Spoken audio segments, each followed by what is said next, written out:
Hola, ¿qué tal? Muy buenas noches. Esto es Desafío 2017, el programa que habitualmente durante todo el año conduce con maestría Marcelo Slotoviazda. Pero Marcelo, como todos, necesita descansar, está de vacaciones.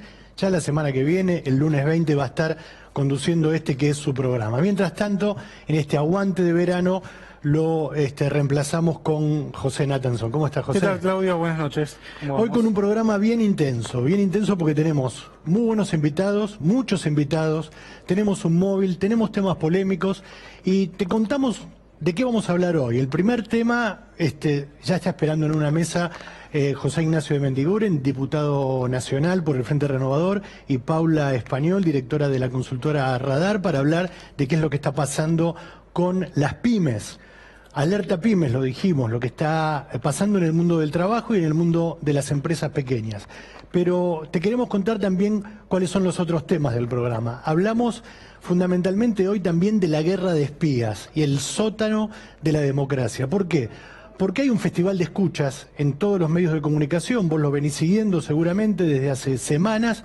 Estamos asistiendo a un festival de grabaciones sobre incluso la vida privada de dirigentes sindicales, políticos, incluso dirigentes deportivos, y esto genera cierta inquietud. Entonces vamos a resolverlo con una mesa, vamos a hablarlo con una mesa de expertos, colegas algunos, expertos en seguridad, otros que nos van a ayudar a entender qué es lo que hay detrás de esta guerra de espías. También José va a hablar de Sí, pues la idea por ahí es tratar de pensar un poco cuál es la utilidad de los servicios de inteligencia en democracia, por qué tiene que haber gente que usa alias, fondos reservados, operaciones secretas, intromisiones muy notables a la privacidad de las personas, escuchas telefónicas, espionaje de correos electrónicos y demás. ¿Cuál es la utilidad? Porque al final todas las democracias, antes o después, de un modo u otro, terminan cayendo en esto, y si es inevitable, si se puede discutir y cómo se puede mejorar.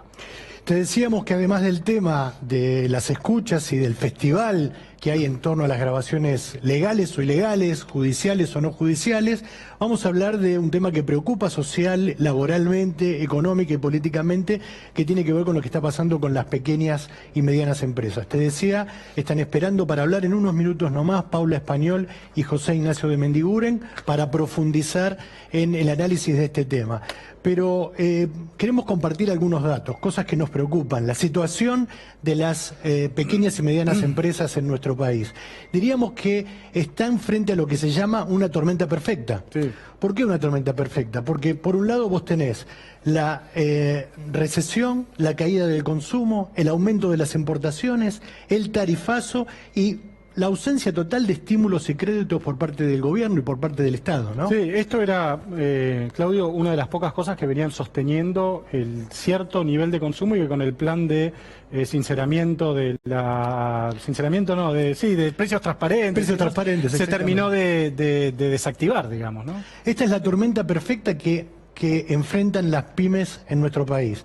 Y vamos a compartir algunos datos. La semana pasada hablábamos de cierres de empresas textiles en el interior del país, particularmente en Chaco y en Neuquén. Pero esto está pasando en todo el país. Fíjate algunas de las últimas novedades.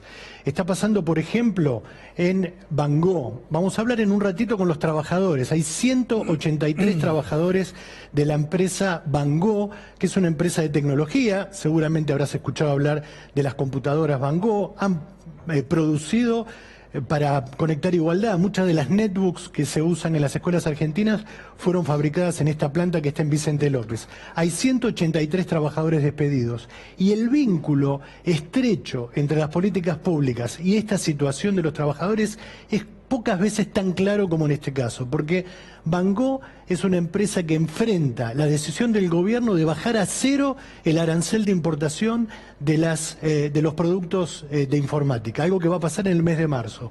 Entonces la decisión empresaria fue, cerramos. Sí, se adelantan a la decisión del gobierno de bajar el arancel, digamos, exactamente, ¿no? Tenés otra situación preocupante en Puerto Madryn, Cerámica San Lorenzo, con 140 trabajadores despedidos. Y también vinculado con el tema de la tecnología, en Tierra del Fuego hay 6.000 puestos de trabajo menos que el año pasado. O sea que del año pasado, en esta misma época, los sindicatos de Tierra del Fuego denuncian que hay 6.000 puestos de trabajo menos en esa provincia, la más austral de la Argentina, la más austral del mundo, que se sostiene fundamentalmente gracias a la promoción industrial, fundamentalmente en armaderos de empresas de tecnología. Sí, por ahí una puntualización, Claudia, me parece interesante, por ahí Paula después lo puede ampliar, pero es muy notable cómo hay algunas provincias chicas de poca población, yo Tierra del Fuego, Santiago del Estero y demás, donde hay una, dos o tres empresas que prácticamente concentran la mayor parte del empleo privado en la provincia. Entonces, si una de esas dos o tres empresas cierran, como está ocurriendo,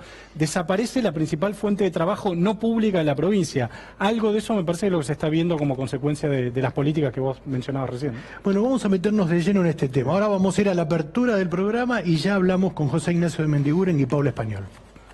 Empieza un nuevo desafío, el desafío de hacer buen periodismo, sin concesiones, sin compromisos, para investigar, para preguntar, para opinar. Marcelo Slotoviazda. Alerta Pymes, la preocupación que vive el mundo del trabajo, el mundo de las pequeñas y medianas empresas y, por qué no, también las empresas grandes. Muchos puestos de trabajo menos, una tormenta perfecta en el horizonte, y tenemos aquí para discutir este tema, para conocer puntos de vista que pueden enriquecer el análisis, a Paula Español. Paula es directora de la consultora Radar, además ustedes la conocen, fue subsecretaria de Comercio Exterior en el anterior gobierno, y José Ignacio de Mendiguren, diputado del Frente Renovador. 2 veces fuiste presidente de la UIA. 2 veces. 2 veces presidente de la UIA, un dirigente industrial de la Ministro de la Producción y también. fue ministro de la Producción en el año 2002, ¿no es cierto? Así es. ¿Cómo ven este tema? ¿Qué es lo que ves, Paula? Bueno, un poco creo que marcaron 2 elementos centrales ahí que hacen a la situación de caída del consumo y caída de la demanda en todos los sectores y el impacto de esto que tiene en el empleo. Yo creo que recién puntualizaban un tema que es clave, que es cómo se genera empleo en muchísimas provincias y cómo el problema de la caída industrial, que a veces uno dice son 2 puntos, 3 puntos, el incremento de la importación, impacta directamente. Algunos de los ejemplos que también en la semana pasada se marcaban es el cierre de una empresa en San Luis de marroquinería, de 200 empleados en la ciudad de Corcalán. Corcalán tiene 6.000 habitantes. Cierra una empresa de 200 habitantes, ¿qué sucede con Corcalán? Y ese ejemplo que vos dabas justamente en San Luis o en La Rioja, donde 4 o 5 empresas representan el 30% de la producción industrial. Entonces tenemos una caída del empleo registrado industrial en todas estas provincias muy fuerte. Entonces decimos, si nosotros queremos federalizar la Argentina y lo que hacemos es atacar las fuentes de trabajo genuino industrial que hay, ¿qué es lo que le queda a esas provincias para poder generar empleo y que no se trasladen a los grandes centros urbanos o a otras provincias? Bueno, desde tu consultora, Paula, vos aportaste hace un tiempo un mapa que tiene que ver con creo que lo tenemos por ahí, Rodo, el mapa de esto que vincula a las políticas públicas también con las pymes que hay en cada una de las provincias. No sé si lo tenemos para compartirlo y para que Paula nos cuente un poco y lo podemos recorrer de algún modo. ¿Ves? Vos decías, por ejemplo, en Santiago del Estero, una empresa de sábanas y toallas que tiene 900 empleados y que está seguramente por las importaciones textiles en riesgo. Efectivamente, lo mismo sucede con una empresa de calzado en La Rioja, en la cual tiene 900 empleados y es el primer empleador privado de la provincia. Este es un mapa que nosotros hicimos en agosto del año pasado, diciendo, ¿acaso lo estamos tomando grandes empresas, grandes empleadores, ni siquiera necesariamente las pymes, en todas estas provincias y mostrando cuál era el porcentaje del empleo registrado que generaban y cómo ahora vemos, en el informe actual de este año, en el que vemos el balance del año, lo que vemos 7, 8 meses después, como en todas estas provincias tenemos un incremento del desempleo registrado de 6 puntos, 7 puntos, 8 puntos. Son, cifras muy elevadas que además implican, como decía ahí, en determinadas ciudades o provincias son los primeros generadores de empleo. Digamos que son entramados industriales muy frágiles y muy chicos en estas provincias. Entonces cierran, no es que hay, no sé, 50 empresas o 300 empresas. Hay 3 empresas, cierran 2 y el pueblo se hunde, digamos. No es muy Efectivamente, científico. e incluso provincias. Por eso, y eso sin tomar en cuenta lo que sucede con entramados industriales más complejos en la provincia de Buenos Aires, Santa Fe o Córdoba, con lo que hace a toda la metalmecánica, donde también a veces hay ciudades pequeñas, ahí nombrábamos una de línea blanca o de tractores, que efectivamente también en algún momento, más tarde o más temprano, sufren el incremento de las importaciones, como vimos el año pasado. Más de 100.000 heladeras que ingresaron, como vimos el año pasado, lavarropas, lavavajillas, etcétera, que también ponen en riesgo, aún en provincias, no solo en las provincias, más postergadas, aún en provincias centrales, cómo se pone en jaque la situación del empleo en poblaciones más pequeñas. Vasco, ¿cómo lo ves? Lo primero que decir es felicitarte, ¿no? Porque me invitaste a un programa que hace mucho no puedo oír, que se hable de lo que a la gente le importa. Yo creo que el gobierno ha logrado instaurar un tema de polarización, como que lo único que todos los días se lleva es que nos hace especialistas en quiebras, tenemos que hablar de seguridad, tenemos que hablar de espías y nunca hablar de esto. Y polarizando, es como que quieren que por un lado exista Cristina, por otro lado ellos, asustar con Cristina para que no se hable de todo esto. Yo acabo de llegar estuve con Sergio Massa en Río Negro, General Roca, la tierra más fértil del mundo, que tiene todas las posibilidades de subir las exportaciones en $1.000 millones. De esto no habla. Mira Buenos Aires, mira los programas y le cuentan los bolsos, le cuentan lo del correo. Y dice, ¿dónde estamos nosotros?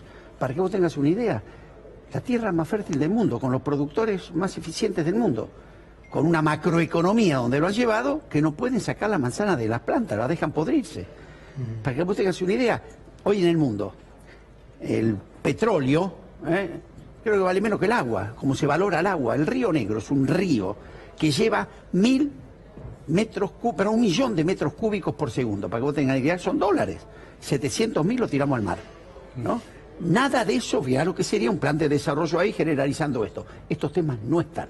Por eso también felicitaba recién a Laura el trabajo, porque esto hay que explicarlo a prueba de gente, porque hoy estamos discutiendo las cosas que me daría vergüenza en cualquier país tener que plantear. Plantear que un país lo que necesita es generar riqueza. Hoy la Argentina, si algo hecho este año, fue un club del endeudamiento. 50.000 millones metimos, que por eso decimos que subieron las reservas. Subió la deuda. Ahora, de estos temas, y ahora si querés hablamos uno por uno, los sectores, de estos temas, fíjate que están borrados de la agenda. Hoy la agenda en Argentina es cómo gasto menos y no cómo facturo el doble. Entonces, ya conceptualmente arrancamos mal. Con esto viene el tema salario. Vos fíjate, hoy vamos a empezar a discutir paritarias. Entonces yo le pido al gobierno, más allá de la paritaria docente, ¿cuál es para él el rol del salario en la economía? Salario puede ser una inversión, un gasto. Bueno, si el año que viene, el año pasado, perdiste 10% del poder adquisitivo del salario, que lo vimos en el consumo, lo veis en todo esto, no es magia. Y este año todavía vemos que no solamente no te preocupa recuperar algo del año pasado, sino que estás viendo cómo te recorto otra vez este año sobre inflación. Yo hago una sola pregunta, ¿por dónde cree que va a venir el consumo? Es decir, ¿por dónde pensamos? Es lo obvio, ¿viste? Como preguntar, ¿un submarino necesita agua? Bueno, una economía necesita demanda. Entonces hay cosas que realmente, hablamos recién afuera antes de empezar, nos sorprende cómo estamos agarrando el caballo por la cola. Y además, insisto, los índices que vos quieras tocar, desocupación, inversión. Ahora, el gobierno está totalmente jugado a la inversión. Te pregunto, ¿conoce mucho que invierta en una economía que se achique? Si vos tenés 35 o 40% de la capacidad instalada, ¿no les sorprende, no les hace ver que va a ser difícil invertir ahí? 35% de la capacidad instalada que no está... Promedio, mayores, pero digo promedio para no exagerar. Que no está funcionando, digamos. Es decir, la fábrica está instalada y está parada. Funciona al 70% en lugar de funcionar al 100%. ¿No es cierto? Entonces vos ve una pyme y vos decís, mira, primero le cortaste el mercado porque no tiene demanda. Segundo, le metes una presión tributaria que está 10% por encima de toda la región. Tercero, tenés costos logísticos, que todos te superan un 7% a Brasil. Entonces yo te pregunto, ¿qué magia quiere que haga este hombre? Entonces, ¿ves que le preguntás en vez de empezar a decir, mira, esto no va a llevar tiempo? No, lo único que escuchás como instrumento para sacarlo es, ¿sos competitivo? Y te abro la importación para que vos seas competitivo. Cuando acá, mira, estaba en 2 minutos, lo primero que ves, ¿dónde están los costos en un proceso productivo? Y la industria, en mayor de los casos, el costo industrial es el 20% de un producto en sector textil. El resto lo tenés en la cadena. Conclusión, si vos abrís la importación, ¿qué resolviste del tema? No resolviste nada, lo único que mataste a un señor que tenía 100 personas en una planta y le diste de comer a un señor que tiene 2 escritorios y una mujer importando. Paula, y esto en todos los sectores, yo creo que también... ¿Qué es lo que ves vos en cuanto a importaciones? O sea, por eso, porque creo que esto también es un tema importante, porque si no siempre hay cierta idea de estigmatizar a las pymes y a las pymes incluso mano de obra intensiva como ser las únicas no competitivas, y entonces abrimos las importaciones y nos vamos a beneficiar todos con menores precios. más allá del debate si efectivamente en el cortísimo plazo eso sucede, porque vemos un montón de cadenas que son importadoras y que vemos sábanas importadas o sábanas nacionales, como se mostraba la semana pasada, al mismo precio, por lo cual no es que efectivamente instantáneamente bajen los precios, y además después a qué costo bajan los precios y a qué costo del empleo. Y vamos a otros sectores, sector automotriz. El año pasado creció 10% el patentamiento. Digo, para sacar los sectores que les cayó la demanda, como las heladeras, los electrodomésticos o los zapatos. Bueno, el sector que creció la demanda de patentamiento, 10% el año pasado. La producción cayó 10%. Y no es que solo cayó porque Brasil está complicado, sino porque se generó un incremento de la importación de autos de 40%. Entonces, lo que sucedió es que la producción nacional de autos y las autopartes que vienen atrás perdieron 10 puntos de participación. Digo, para que esto no es que sucede en autos, sucede en tractores, sucede en agroquímicos, sucede en todos los sectores. Además, vos pensás una cosa, que esa pyme argentina, esto ya lo vio. No es que se lo tenés que explicar de vuelta. Hasta ahora es famoso de M2 con Estados Unidos, ahora es el de M3 con Chile. Entonces, cuando vos ves con Chile, Paraguay, Uruguay, entonces esa persona que vos la necesitas, yo vengo del Valle, como te decía recién, y sabes que veo un tipo del Valle, como yo te dije, presión tributaria, todo de la finca para adentro es el tipo más eficiente, de la finca para afuera, ¿qué quiere que haga? Y en vez de venir un gobierno y decirle, poner la mano en el hombro y decirle, mira hermano, yo sé que el problema no es tuyo, nos va a llevar un tiempo resolverlo, pero mientras tanto no me bajé los brazos porque necesito de los dólares que vos producís para pagar la deuda que estoy tomando. No, ¿sabés qué le dicen? Vos sos competitivo, y ¿sabés qué le hacen? Le importa la manzana de Chile. Entonces, la verdad que me parece que estamos agarrando la cosa muy mal.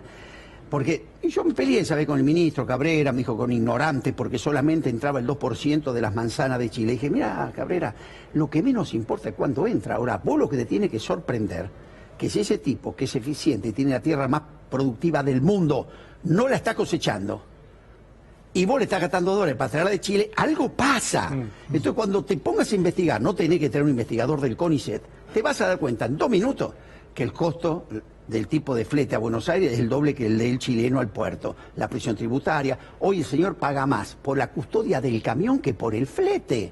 Entonces, vos querés que compita, es lo mismo que me mandéis a Roland Garros a jugar al campeonato de tenis, me mandé con una raqueta de pádel. Por más que me entrene todo el día, quédate tranquilo, que no le voy a pegar. Y en vez de decirme, che, qué macana la raqueta, te la cambio, me dice, pero vos te entrenaste todos los jueves. Esto es lo que estamos viendo, ¿viste? Lo digo así tan porque me sorprende cómo a esa gente, que es la única que te genera dólares. Vos en la economía argentina lo primero que tenés que ver es, che, estoy tomando deuda a lo pavote. Esto hay que pagarlo. Pesos podemos emitir, dólares no. ¿Quiénes generan dólares en la economía argentina? ¿Esos textiles que estoy matando? Son los que tengo que cuidar. Y otra cosa que tiene el gobierno, con esto termino, porque quiero escucharla, Paula, es confundir reconversión con destrucción. Vos podés reconvertir un sector.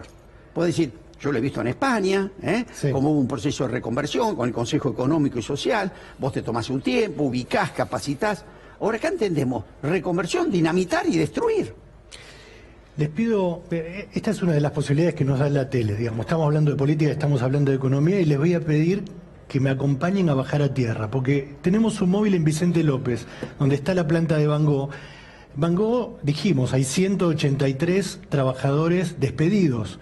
Hace 15 días hábiles que están en conciliación obligatoria, dictada por el Ministerio de Trabajo, conciliación obligatoria que vence ahora, dentro de un ratito, a las 12 de la noche. Mañana el Sindicato Metalúrgico va a hacer una manifestación, primero al Ministerio de Trabajo y después al Ministerio de Producción.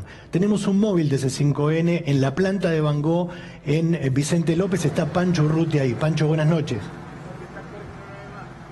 Claudio, José, buenas noches. Con el móvil aquí en Florida, partido de Vicente López, porque mañana, martes, va a haber una movilización de la UAM que en primera instancia va a concentrar en la Plaza de los Dos Congresos y luego irá hacia el Ministerio de Trabajo de la Nación, donde para las 16 horas, las 4 de la tarde, está prevista una reunión que tendrá como eje principal justamente el conflicto de la empresa Van Gogh. Mañana martes vence esta conciliación obligatoria. Recordemos que en el último tiempo hubo 183 despedidos en esta fábrica, en esta empresa, tras conocerse la decisión del Gobierno Nacional de bajar los aranceles de importación en el sector informático.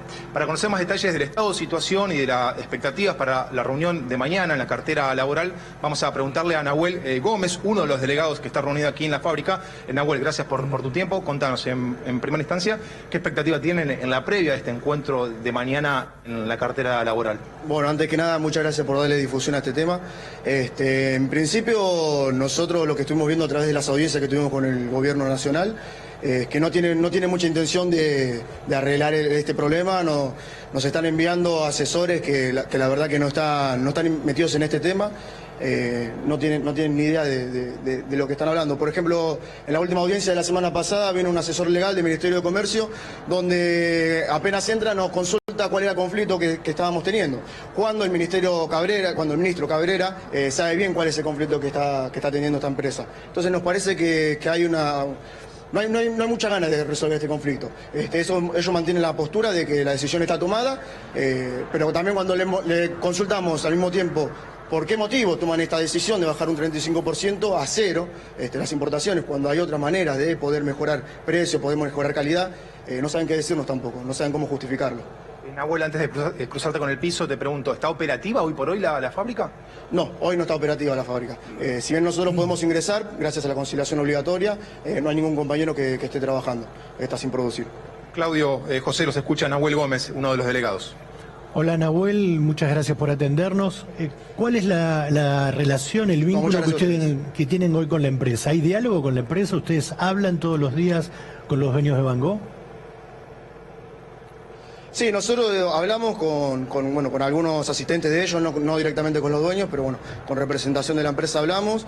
Lo que ellos nos transmiten es que si la decisión del gobierno no cambia de la política de importación, ellos no pueden seguir fabricando, por lo que se tendrían que transformar en una empresa de logística y distribución. Pero bueno, nosotros, más allá de lo que la empresa manifiesta, nosotros queremos los puestos de trabajo de todos los compañeros, necesitamos que se produzca, necesitamos que los compañeros estén trabajando. Nahuel, una pregunta te quería hacer. ¿Hay algún tipo de acompañamiento por parte del gobierno? Digo, vos contaste recién que un abogado de la Secretaría de Comercio no tenía ni idea de qué se estaba hablando, qué se estaba discutiendo. Más allá de eso, en el Ministerio de Trabajo, en la Secretaría de Empleo y demás, ¿hay alguna reacción en el sentido de acompañar el problema o es lavarse las manos? No, lo único que ellos están ofreciendo hasta este momento es el Programa Nacional de Transformación Productiva, donde nos hablan de que los compañeros pueden ser reubicados, luego de 6 meses de capacitación pueden ser reubicados en otras fábricas. Nosotros consultamos a esta persona que nos comenta este proyecto y le consultamos concretamente a cuáles fábricas estaríamos yendo, porque la realidad es que hay muchas industrias que están siendo afectadas por este gobierno y queríamos saber concretamente a cuáles fábricas estarían yendo. No saben tampoco qué contestarnos. Tienen un proyecto, tienen un programa nacional, pero la realidad es que no hay nada concreto tampoco. Entonces... ¿Cómo es lo de mañana? ¿Ustedes mañana marchan al Ministerio de Trabajo y al Ministerio de Producción? ¿A qué hora? ¿Qué tipo de apoyo tienen de la Unión Obrera Metalúrgica? ¿Con quiénes van a marchar? Bueno, desde la Unión Obrera Metalúrgica, desde un primer momento nos estuvieron apoyando, siempre estuvieron con nosotros. Desde el primer día que se enviaron los telegramas de la fábrica anunciando los despidos. Tuvimos la fábrica tomada 2 días, donde nos acompañaron los compañeros de la seccional Vicente López y de la seccional San Miguel, así que agradecemos enormemente su apoyo. Mañana nosotros nos concentramos en Plaza de 2 Congresos a las 3 de la tarde, estaremos movilizándonos al Ministerio de Trabajo a las 4 de la tarde, donde se va a dar la audiencia, y seguramente después de la audiencia estaremos marchando al Ministerio de Producción, porque entendemos que tanto el Ministerio de Producción como el Ministerio de Trabajo son los responsables de estas políticas que están tomando. Nahuel, ¿desde hace cuánto no cobran? No, nosotros estamos cobrando bien los sueldos. Realmente estamos, en ese sentido no podemos decir nada porque estamos cobrando bien los sueldos, pero bueno, sabemos que esto mañana probablemente se termine y si no hay una solución, los compañeros tienen muchas posibilidades de quedar nuevamente en la calle. Nahuel, a vos y a los compañeros que están ahí en Vicente López, nuestro saludo y nuestro agradecimiento por habernos atendido. Buenas noches. No, muchas gracias a ustedes por darnos la difusión, la verdad que es muy importante lo que están haciendo ustedes, así que agradecemos enormemente. De los 183 compañeros y todas sus familias, porque no son solamente números, son personas y cada uno tiene su historia particular y hay una familia detrás de cada uno de ellos, así que muchas gracias de parte de todos. Muchas gracias y gracias también a Pancho Urrutia. Paula, Vasco, el mundo real, digamos. O sea, nosotros hablamos, mostramos números, mapas, pero el mundo real es contundente. De esto te puedo contar lo que quieras. Vamos a analizar este caso, concretamente. Es un sector de avanzada, digamos, del gobierno que quiere ir a la frontera tecnológica. Vos primero los echás y después los transformás. Yo lo recibí, yo soy presidente de la Comisión de Industria, lo hemos recibido con todos los bloques, ¿eh? Hemos presentado un proyecto de ley y le hemos dicho al gobierno, quitar la retención, los derechos significan de 300 y 400 millones de dólares por año. ¿No podés mantenerlos y con eso ayudar a reconvertirlos? ¿Cómo querés mantener un sector donde Brasil, mientras tanto, mantiene el 35%? ¿Vos tenés que alguna inversión vas a lograr en este sector cuando tenés dentro de la región a Brasil con una protección del 35% y vos sin protección? Entonces yo te digo que hay cosas que sinceramente te cuesta creer cómo pueden estar mal implementadas. Vos suponete que querramos un plan de reconversión. Lo tuvo España, con 100.000 millones de euros para poder hacerlo.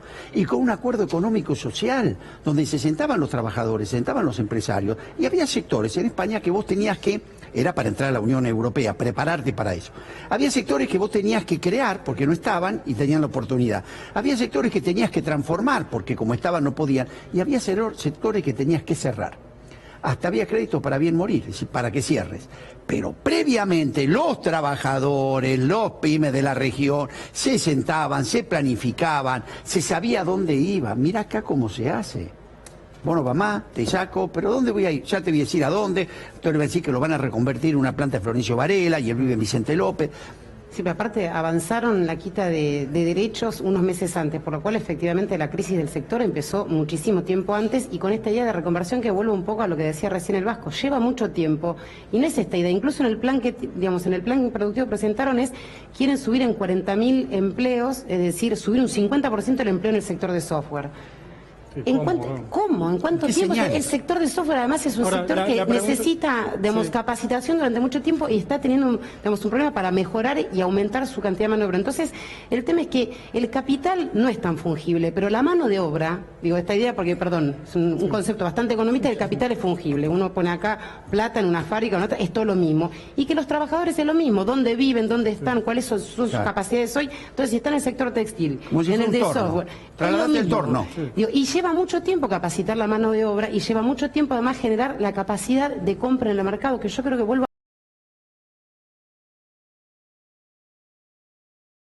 tienen y en qué sectores. Por parte yo planteo en la industria, ¿cuál es el sector en la industria que están viendo con potencial? Lo pregunto sinceramente porque la verdad que no veo ninguno. Además la percepción es que se está hablando de un mundo.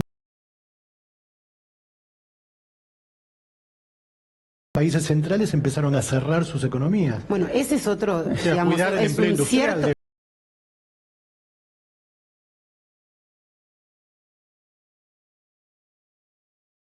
Que va contramano por corriente, el gallego dice uno, la convención que eran todos. Nosotros cuando el mundo va para otro lado, parece que nosotros descubrimos que hay que ir para allá. Pero creo que esto es un punto central porque efectivamente además es digamos, un error de diagnóstico, que no es que el error de diagnóstico se nos cayó encima cuando ganó Trump, porque esta idea de que el mundo y el comercio internacional al cual nosotros queremos insertarnos va a crecer y nos va a traccionar y va a generar empleo y vamos a hacer el supermercado del mundo, vaya a saber uno cómo, porque efectivamente tienen que querer comprarnos.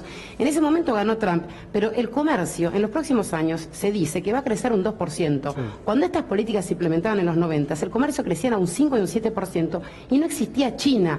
Hoy existe China, el mundo es otro, no solo porque ganó Trump, sino veamos qué es lo que está sucediendo en la Unión Europea. Entonces hay mucha competencia internacional y es muy difícil venderles digamos, a la Unión Europea o a Estados Unidos, no solo venderles cualquier tipo de producto industrial, sino además también es difícil venderle alimentos. Entonces pareciera que a veces no se toma total dimensión de en qué mundo está inserto la Argentina hoy. Paula, Vasco... Ahora, para lo que sí te quiero decir, la conozco a Laura. cuidado, que nosotros lo que no estamos tirando es terrorismo, lo que sabemos cómo se sale. Lo que estamos viendo que lamentablemente los caminos para salir no los quieren transitar. Tenemos una posibilidad extraordinaria nosotros de salir. Toda esta gente nuestra trabajando, las pymes, demostraron después de la crisis de la explosión de la convertibilidad, que en un año donde vos le creaste el ámbito para que crezcan, generaron 16.500 millones de dólares en el año 2002. Entonces, cuidado, acá hay un potencial. Hoy lo que vos tenés que hacer es liberar esa energía productiva que nadie duda que en la Argentina está. Les agradecemos mucho que hayan venido. Paula Español, directora de la consultora Radar, ex subsecretaria de Comercio Exterior, y José Ignacio de Mendiguren, diputado nacional del Frente Renovador, un tipo que sabe mucho de la industria en la Argentina. Nos vamos a un corte. Te recomiendo Cuando volvamos... a prueba de los que no entienden, que no lo entiendan, no es ignorancia. Bueno, cuando volvamos del corte, lo prometido, vamos a hablar de la Guerra de los Espías, el festival de escuchas que conmueve al periodismo y a la clase política, a la clase dirigente argentina, analizado por 3 expertos y también el aporte de José Natanson, el sótano de la democracia.